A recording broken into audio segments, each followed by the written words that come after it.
Mornings on the Hill, we have a full recap of the 2019 elections in Onondaga County and what they mean for our campus. We look at some of the ways the campus community is giving back this November. Plus, we might finally get some snow. We'll let you know when you need to dig out your coats, gloves, and shovels. All that plus your weather and orange sports coming up on this edition of Mornings on the Hill.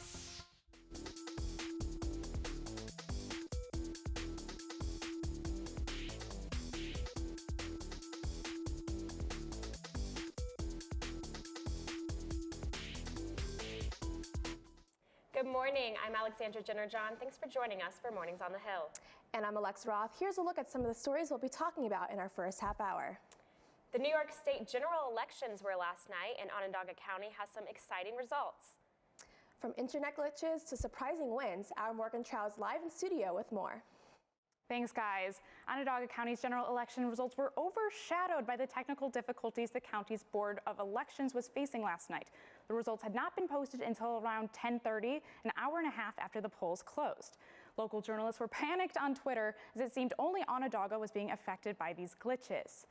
And the website was not the only drama we saw this race. The county executive race has been one of the most talked about and also the most expensive. The two candidates have spent more than $2 million campaigning this year. Republican incumbent Ryan McMahon was challenged by Democrat businessman Tony Malavenda this year. McMahon won with 55% of the vote. Another race that was super important was the district attorney. Republican William Fitzpatrick has been the DA for 8 terms, but Democrat Chuck Keller and conservative Gary Levine both challenged his seat. Fitzpatrick won with 54% of the vote, while Keller found about 39%. The current city comptroller and city auditor, Democrat Marty Masterpole, challenged Republican Matt Beadnell for his seat as county comptroller. Beadnell was appointed to his role by McMahon almost a year ago after Robert Antonacci resigned after winning a seat in the New York State Senate. This was one of the closer races. Masterpole won 51% to 48%. This is the first time a Democrat has held this position in over 30 years. All 17 seats were up for county legislatures this election. Previously, 12 county lawmakers were Republicans and 5 were Democrats. Democrats hoped to flip the board last night, but only ended up getting 1 more seat. So now the legislature is 11 Republican and 6 Democrats. It takes 12 votes to override a veto, so now Republicans no longer have the supermajority, but it still may be hard to sort of get what they want passed. So the Supreme Court justice, 3 New York Supreme Court judicial seats were open for a district that covers 6 counties, including Onondaga. Incumbent Judge Bernadette Romano-Clark kept her seat, while Republican Senator Antonacci joined her on the bench. This means that there will be an open Senate seat for the 50th district. There have been some discrepancies online of who won the 3rd spot, but as of right now, the Board of Elections is saying Democrat Julie Serio got it. Over 100,000 people voted yesterday for Onondaga County, with a huge turnout from the suburban residents. Officials are saying there are 30,000 more voters this year than in previous general elections. And the election coverage was not just the news stations around the area, but also with the SI Newhouse School Public Communications Democracy in Action Team. DIA is an election day project that student journalists participate in, covering local central New York candidates, watch parties, and polling stations. For Mornings on the Hill, I'm Morgan Trout. It was raining all day yesterday, but did that affect our voter turnout? Our Shoshana Stahl is live in studio with more. Thanks, guys. I went to the Jewish Community Center yesterday and found that the weather might not have played as much of a role as we thought. Cold, rain, and gray skies. The making of any normal day in central New York. Storms and rain and snow. Come on. This is life. But it wasn't any normal day. Yesterday was Election Day, and nothing could stop Cecile Cohen from coming out and voting, a tradition she has done for most of her life. My parents took me at 18 down to the town hall in Cherry Valley, New York to get me registered to vote. Back in the 50s when I grew up, voting election day, nobody went to work. School was out. I mean, everybody was given a chance to go vote. It's not that way today. This year's election focused on local government, with the county executive, district attorney, and county comptroller races. But to voters like Charles Fahey, it doesn't matter how big or small. Every vote counts. If you're going to live here, you have to contribute to the common good. And so with whatever insights we have as individuals, we have to contribute those insights by voting. Cohen says there's also a deeper meaning behind the votes. We don't want that freedom taken away, like it feels like that's happening today. And no weather will stop these voters from expressing their freedom. Rain or shine, snow even.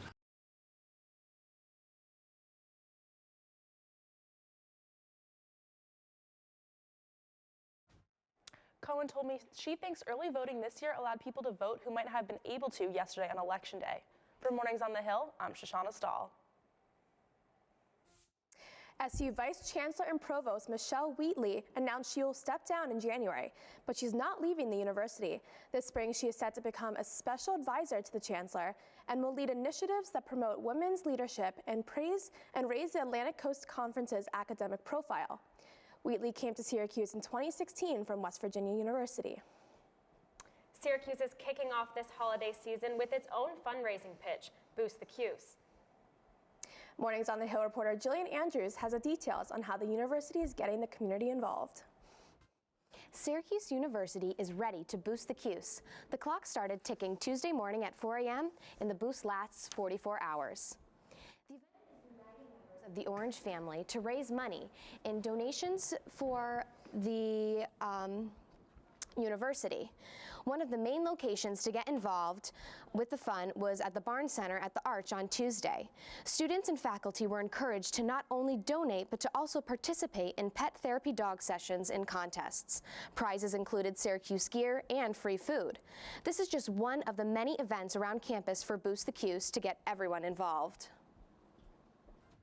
4 hours is to have 5,000 donors support Syracuse in the part that they love the most about SU. And so it's all about participation. Dollar amount really doesn't matter. We're just trying to hit that donor goal. So we're on campus trying to get class act gifts and recruiting faculty, staff, and students to participate. Tonight, there will be a scavenger hunt around Byrd Library and tailgate at Dineen Hall before the men's basketball game versus Virginia. And the 44-hour window to donate wraps up tonight at 11:59 p.m. I'm Jillian Andrews for Mornings on the Hill. Thanks, Jillian. And before Boost the Cuse even began, SU received another large donation. Robert and Diane Mirren announced a $7 million donation just before events started. The funds will go towards SU libraries and the Dome construction project. SU announced that with Mirren's donation, they can now build a tunnel to connect the Dome and the Barn Center. Robert is a Life trustee and has made several large donations in the past, including one to help build these studios. The Brothers of the Psi Upsilon fraternity here on campus are spreading awareness this No Shave November. Every fall, the current brothers and alumni grow out their beards, join the Movember Foundation, and raise money in honor of one of their brothers that battled and beat testicular cancer. President of Psi-U, Senior Rocco Macri, says the fundraising has already begun. We raise close to, as a house, close to $5,000 to $8,000 in that range, but as a page, we can raise closer to $20,000, which is in the top 5 in the country. Last year, the chapter raised close to $6,000. Their goal this year is to break a prior record of $8,000. It's time now for this week's Eat and Tell, and this week we are focusing on one of the top favorite items of many of our fellow students. What's cooking is pizza, but not just any kind of pizza. This morning we are talking about artisan pizzas you can find at the Goldstein Student Center here on South Campus. For many people, it's the perfect meal. Tasty cheese, crispy crust, fresh ingredients. It's all being made daily at the Tomato Wheel. You can find them at the campus food courts, including the one located at the Goldstein Student Center. Pizza is a big favorite, and we took it to task last year, and we wanted to create something that was different, a little bit more artisan. So we came up with our own dough recipe, and we came up with our own sauce recipe, and we did a lot of testing to see if people would like it. We also came up with some little fun ideas with the pizza dough where we have the wheels and we have the twists. And those are kind of things that you can grab and go. Chock full of flavor, but you can take them to go. So we have the standard items, the cheese pizza, the sausage and pepperoni, everyone's favorite. But we've also tried to feature a new pizza every month. So this semester, the assistant manager here at Goldstein, Lucy Hag, has been tasked with that. So last month she came up with a General Tso chicken that was delicious. But this month we're featuring something different. We have a fall roasted veggie pizza. It's roasted cauliflower and butternut squash, spinach, Asiago cheese. After they cook it, they put a little flavoring on the crust, and then they sprinkle fresh rosemary and a balsamic glaze. And of course, the proof is in the tasting. It's really good. You gotta try it.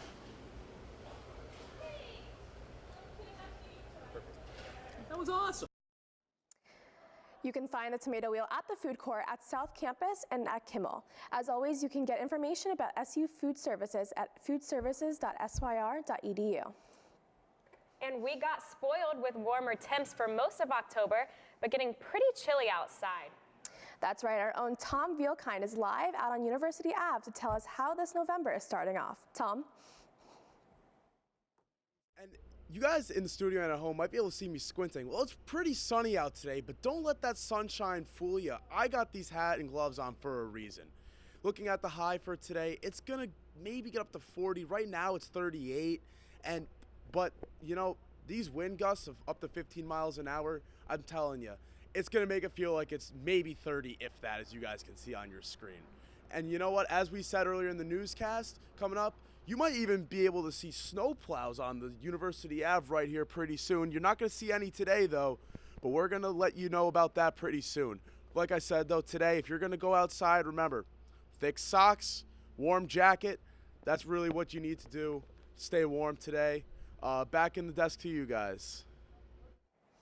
Thanks so much, Tom. Coming up here on Mornings on the Hill. The Marty Glickman Awards are tonight on campus. Our Michelle Knezovic is in studio to tell us about what they mean to the broadcasting community. Also coming up, our Alex Peebles has your sports update from a busy week on the Hill. Join us for those stories and more right here on Mornings on the Hill. One SU student has been designing clothes for over 10 years. Our reporter Dana Costello has the story. Anna Molinari is a fashion design student, and she's no rookie to the business. She became inspired when she started watching a Project Runway marathon with her sister. Anna Molinari has been designing clothes since she was 8 years old. The first thing she made was a white fleece dress, and she used her younger sister as the model. As of recently, her older brother has been an inspiration for her work. He used to have autism, but he, through intensive therapy, overcame the diagnosis. Molinari's senior collection is inspired by her brother, who's a computer programmer. He sent Molinari some of his coding, and she put it on fabric. The fact that I get to highlight my brother's talent and combine the way our brains work, I think is really meaningful. And to be able to connect with him through this is awesome. In Molinari's personal designs, she uses a lot of unconventional materials like straws, toothpicks, and safety pins. Molinari also incorporates these unconventional designs in the Syracuse apparel she makes for the store Scholars and Champs. But there is something special about the items of clothing Molinari makes. The pieces that I make are one of one. I don't make any two the same. So I think for people like me who want to stand out and not be wearing the same generic Syracuse shirt as the next person can turn towards my brand. And why should students wear her clothing? I think students should wear my clothing because it'll make you stand out. It's a conversation piece, and there's not another piece like it. There will be a pop-up sale of Molinari's clothing at Byrd Library on November 15th. For Mornings on the Hill, I'm Dana Costello. It was another busy week for SU athletics. Our sports reporter Alex Peebles has your full sports wrap-up.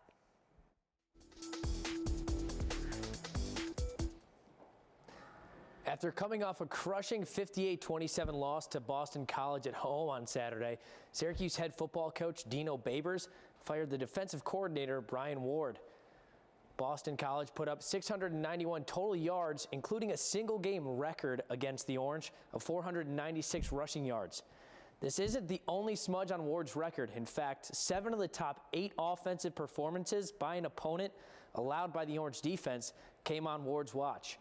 The Orange are headed into a bye week and finish out the season with 3 straight ACC matchups. The Orange sit at 3-6 and need to win out the season to keep their bowl hopes alive. Syracuse women's volleyball takes a 3-match win streak on the road as they take on Boston College tonight at 5 p.m.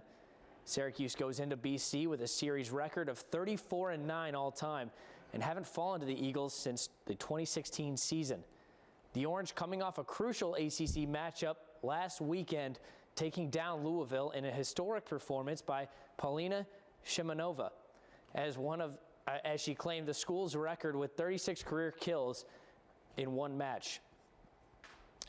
Syracuse holds a record of 8-11 and sits at 5-7 in conference play. Win or go home. That was the scenario for the Orange men's soccer team in their first round of the ACC tournament. After losing the chance to host an ACC tournament game, the Orange traveled over 600 miles to Chapel Hill to take on the number 7 seed UNC. 90 minutes and 2 overtime periods wasn't enough to decide this contest, so the decision went to a penalty kick shootout. After a perfect 5-for-5, Syracuse got the W. The Orange traveled to Virginia on Saturday for the second round matchup against the number 2 seed, UVA. And basketball season's upon us. Syracuse women's basketball opened up the season last night with a victory against Ohio University, outscoring the Bobcats 66-54. The Orange got off to a slow start as the Bobcats jumped out to an early 16-point lead, but Syracuse newcomer Kiara Lewis gave a much-needed spark, leading the team in scoring with 16 points in her first career start wearing orange.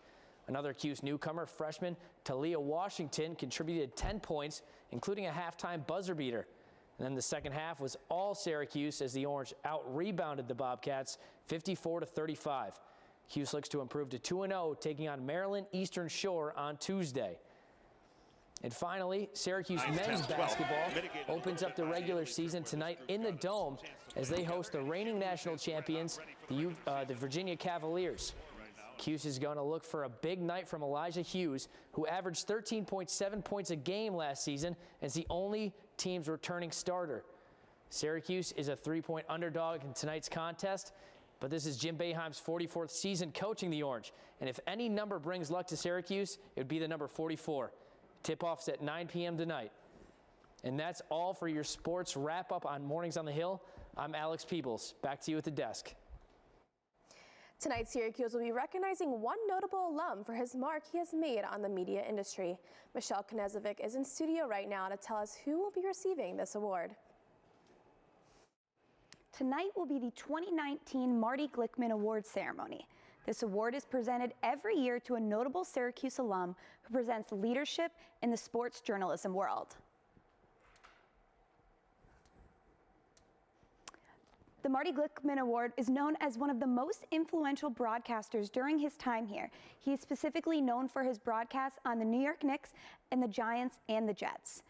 We're very proud of this award and what it represents. 85 from Syracuse. Montag is the chief executive founder of the Montag Group, a talent agency that represents the talent in the industry. Names such as Dick Vitale, Jim Nantz, Bob Costas, and Mike Tirico. Mike Tirico was one of the recipients of this award in 2017, and he said that it is more than just an award. It represents something bigger. But what Marty Glickman stood for, what he represented, the barriers he broke, and also the people who have won this award, because they are the finest people and the finest in this business at what they do. The Glickman Awards reception will be held at 4 p.m. and open for students to go and network with business professionals. Then at 4:45, the program will follow, and the recipient will be awarded. Michelle Knezovic from Mornings on the Hill, back to you guys at the desk. Thanks, Michelle. Still to come here on Mornings on the Hill, Tom has your full weather report.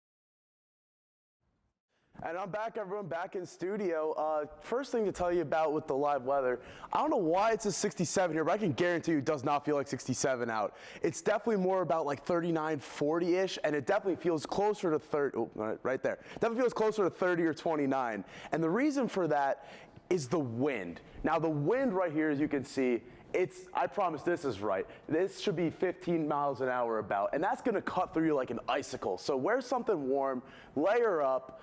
That's the most important thing I could tell you. All right, so next, I got some news for you. NCC News right there. So, radar. We've got some stuff coming in from Buffalo, over here from the Great Lakes region. It's gonna come this way, and that's what's really gonna start to come with Syracuse fun. Because Syracuse is known as the snowiest city in the country, and we got snow coming on the way, I promise you. Right next, we're gonna look up right here, and we're gonna have, well, that's current temperatures. We're gonna get snow soon. Maybe I cut that on accident, that's my fault. Syracuse, it's not 57, I promise you there. It's more like 39, 40-ish, feels like 29 though, definitely. Coming up next, what do we got next for you? So the weather forecast. All right, I just put all the wrong graphics in today. This is my fault. I promise you, tomorrow it's gonna snow. It's definitely gonna snow. So we're gonna,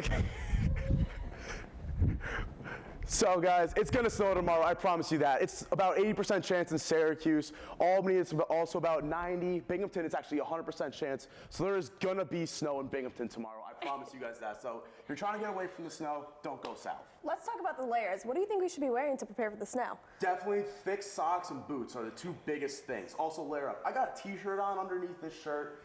You saw me outside, I had a big jacket on, and I got the sweatshirt. So layers, layers, layers, the best thing I can preach. Also, hat and gloves, keep your extremities nice and warm. Do you think the snow will last for a while, or it's just a quick one? I mean, it's Syracuse, so I think once the snow starts to fall, we're supposed to get like an inch this coming Thursday, tomorrow. So if we're getting an inch, like, it's gonna stay till, it could stay till April.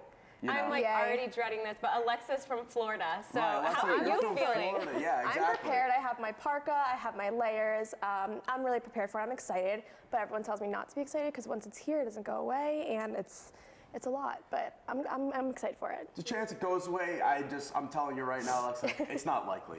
Yeah. It's supposed to get snow over the weekend as well. We don't have the exact specifics, but we know about a ½ inch tomorrow and an inch on Thursday night, though. But finally this morning, something to keep you warm and inside. Disney Plus is launching next week. Starting November 12th, you can sign up for the streaming service, which will contain Disney's entire vault of films, including some of the classics. Okay, who's pumped for this? I'm so Disney excited. is my absolute favorite. Okay, what ones are you hoping are coming out in the vault? I love 101 Dalmatians. Oh my That's gosh, that's I an didn't old even classic, think of that but one. I did so. not even think of that one. To be honest with you, I'm not even excited for the vault as much as the premium content. The Mandalorian starring Pedro Pascal also drops on November 12th, the same day, the first episode. It's about to be about a 10-episode season. But all that original content plus Falcon and Winter Soldier comes out next year, but you know, it's still something to look forward to. Yeah, perfect. All right, let's talk about the Marty Glickman Awards. Who's going tonight? Huge deal. I will be going. I'm so excited. There's a lot of notable alumni that will be there, so I think it's going to be a great opportunity for us to meet them and talk to them because they were once in our position, so that's going to be awesome. Perfect. That is going to do it for us this morning here on Mornings on the Hill. I'm Alexandra Jennerjohn. Follow us on social media. And I'm Alexa Roth. Thanks for watching Orange Nation. We'll see you next Wednesday live at 10 a.m. right here on OTN.